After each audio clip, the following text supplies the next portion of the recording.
সাধারণ palazzo cutting হচ্ছে। এটা নর্মাল প্লাজো, আমব্রেলা প্লাজোটার কাটিং আলাদা হয়। মাপটা কিভাবে নিয়েছি দেখেন। সর্বপ্রথম নিচে মোড়ানোর জন্য 2 ইঞ্চি এক্সট্রা, তারপরে যে লম্বার মাপ সেটা নিয়ে নিয়েছি, আর এটা রাবার একসঙ্গে রাখবো বলে 2 ইঞ্চি রেখেছি এটা।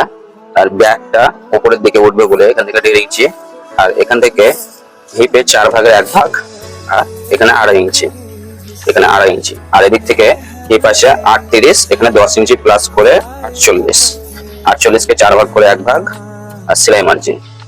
আর এখান থেকে নিয়েছি 2.5 ইঞ্চি।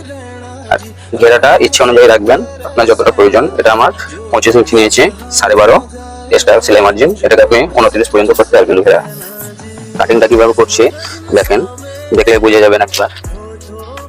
সর্বপ্রথম ব্যাকের যে উপরেরটা ই করেছি ওটাকে কাটবো। এই এটা পরে কেটে ফেলে দিচ্ছি, দেখাচ্ছি।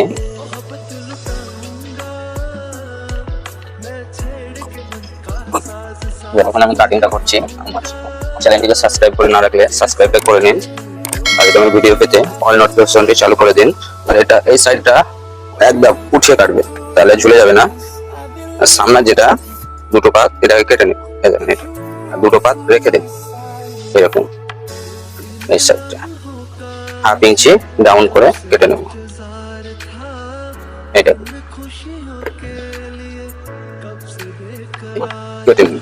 এটা ফ্রন্ট পার্ট, ফ্রন্ট, আর এটা ব্যাক, এটা ব্যাক সাইড। আমার ভিডিওটি শেয়ার করে দেবেন, আমাদের দেখার সুযোগ করে দেবেন। দেখুন।